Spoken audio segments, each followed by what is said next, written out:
if I'm crucified. Never fuck around with me, no. Fuck around with me, no. Fuck around with me, no. Fuck around with me, Mama. A laser, spill blood, a riot, Mama. Spill blood, a riot.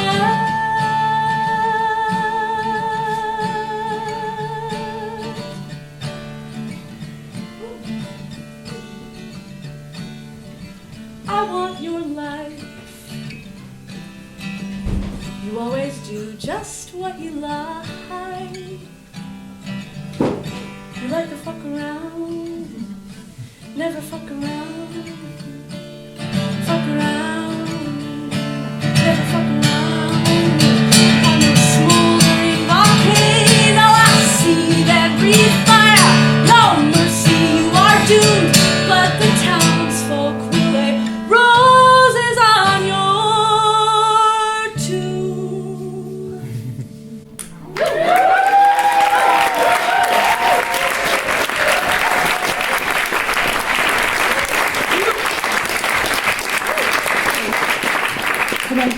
Okay. So if you want to know what a zingle is, well, I have an idea about how to tell you. But I wrote that song, that last song I did. It's authored by me, and I authored this other song to help you. But I sang it for a couple people, and they're like, "Yeah, it's kind of cool." So I think that the problem that I had with it when I tried to do it before was that I drove back from Thanksgiving on like a 12-hour car trip, and one of the things I listened to was the soundtrack of The Sound of Music. And I think that I was thinking like Zingle like 50s, but actually we're doing Zingle like Julie Andrews. Yes. So we're gonna try this. Oh, boy. All right. Yes. And does everyone know what a zine is? Yes. A zine? It's just a stupid little thing that you paste together, and then you print out on your computer, and then you bring to this warehouse. So I made one, but I made it into Zingle. So this is Julie Andrews. Here you go.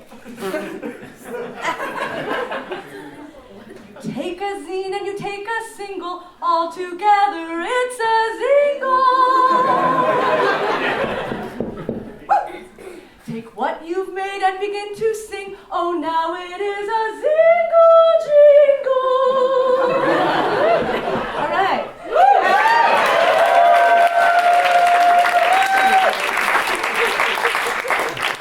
I don't know, I do have better singles than that. But I want to say that mourning for me is a terrific opportunity.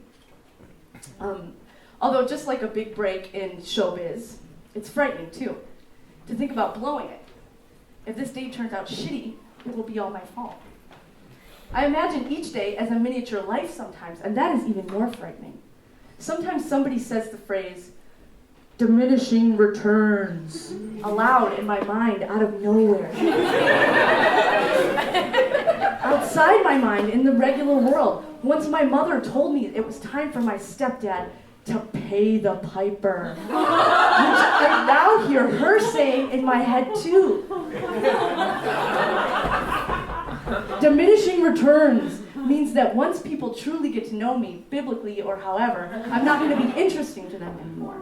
Here's the first night we hang out. We're at a party, and we've met before, but I've forgotten your name. And then to make up for forgetting your name, even though you don't care, but I really, really do, I pour jokes on your head. Like you were getting a big green bucket of slime dumped on you, and you can't do that on television. You're goofy, and you're grinning. You love it. But then, Mom in my mind says, it's time to pay the piper. Which means that I have to leave the party and the great conversation and the hilarity we are building and get to my expensive dental appointment. This is my Achilles heel, my failure to plan for retirement or end times. Standing in front of my grandfather, am I a real human person or am I a little hair clog pulled out of the sink? Why do I fuck up everybody's birthday like that? In the morning, none of that's even happened yet, but it very well might. My first thought when I wake up is, I just pinpointed the exact moment when Tori Amos started to suck.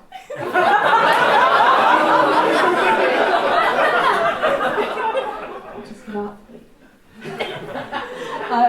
It's when she sang the lyric, "She's addicted to nicotine." No, this is my argument. You can see exactly what she meant by that lyric. Unlike all the lyrics that had come before. Which meant that suddenly there was no room for you in the song. However, that is the album I played while I drove to Indiana at 3 in the morning so I could stand in line for the Tori Amos meet and greet, and she signed my rare bootlegs. The investment of mental or emotional energy in a person, object, or idea had already occurred, and it took several increasingly more ridiculous albums until I admitted it was over. I spend an hour in bed before breakfast and talk about this to my pillow. And then I talk about it again with iPhone. Actually, I just call her Phone. Like, that's my pet name for her. It's sweet. I'm hanging out with her on Instagram, and I see that my unattained college crush posts another picture of a pie he baked with Michigan berries. And I unfollow him abruptly. I am disgusted with myself for following him in any fashion, at any time, ever. I don't stand for this. This isn't me. Pictures of sunsets with a filter. The songs he writes have been boring the entire time. I push violently away from the breakfast table saying, I did it. I did all of my vegetables, so shut the fuck up, parents. At the Frick, gazing at the Vermeers. I referred to you as a beautiful surface, which I intended as a compliment at the time. Now I think of it as a compliment, but I think of it as a compliment for myself. I know that particular people are immortalized in my personal literature, but at the same time they're alive someplace else. A beautiful surface glistens inside me, while the forgotten real-life man behind the story sits alone, wearing a restrictive corset and sighing by a window. Okay, so 50 Shades of Grey, as far as I can gather, is a story about a young girl coming to terms with her desire to humiliate and dominate men. She wants to be a journalist. She's in college. Up to now, she's led a pretty conventional internal life. She doesn't realize she's a heartless top. She just knows that she's waiting for something big. And one day, she meets a rich, handsome guy with a dark secret. He has a big dungeon in his penthouse, nobody to whip his ass. He's consumed every second by submissive desires and shame about his submissive desires. So when he meets the protagonist, he begins a long, very unsubtle campaign trying to convince her to terrorize his cock, which includes some recreational helicopter rides. She actually does get into the sex and is very happy to torture him, but it's hard to figure out if it's the right relationship for her because he's such an idiot. So she does a lot of hemming and hawing. Eventually he introduces her to his mom. At the end of the book, she tries to decide if there should be a sequel or not.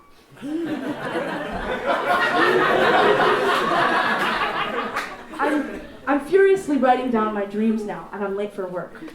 The person I swaddle, who grows giant until I can no longer swaddle, let alone pick up, let alone carry or shield with my body. Don't murder me, everybody. I think to myself about being busy and all the dumb stuff I do, or being broke and all the stupid stuff I buy. It's hard to have a sensible pleasure. But that is so Midwestern of me to say. I get embarrassed for all the aging Midwestern women, which is something I hate about myself. All women, actually. I became so frightened when I saw Marissa Tomei's wrinkles recently. But middle-aged Midwestern women are the only important people. No one else has ever had actual authority over me. No matter how much I want to fuck them or how blank they make me feel, I don't care. As far as I know, I don't have an anxiety disorder. My anxiety is responsive, rooted in a smattering of facts and a large amount of information I deliberately avoid out of fear, and the feelings that stand in for whatever that real information might be. My nature documentary calls that a fight for survival. Because of material privilege, that phrase doesn't mean that much to me, but capitalism kind of helps me buy in. I know there's only one winner. Being in the news is not optional, but listening to the news on the radio is. What about the news in here, in the house? My friend's brother apparently doesn't want to have a nice life.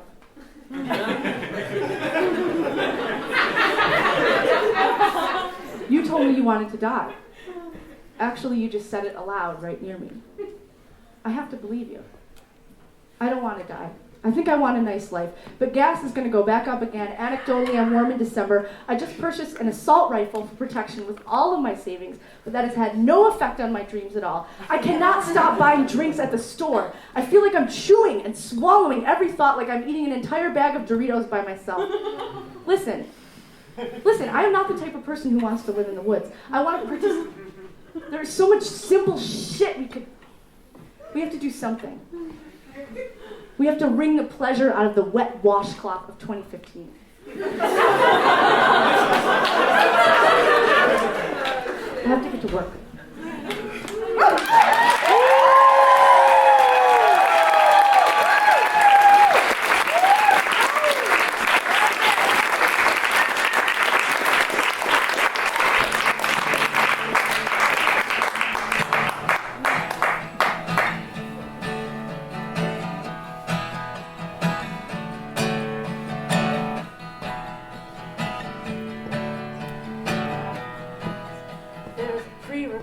Message when I call the hotline.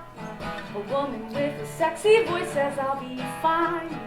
No, I can't believe it. Oh, you know I can't believe it. Oh, I take a train, go underground, I find the office. Fill out all the paperwork, pay for the license. This here guarantees it.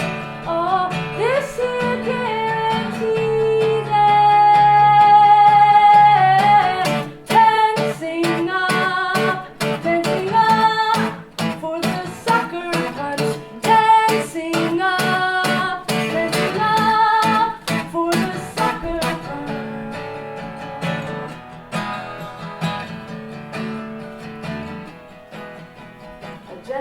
Says, well, hello, Miss Strawberry. I assume that he is addressing me. I know it when I see it. Oh, I know it when I see it. Oh, strangers are all people once who don't mean nothing. Strangers say I love you, but they're always bluffing. Gotta see it to believe it. Gotta see it to believe it.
And I have singles at the front of the room, and bartering is my favorite way to give them to you.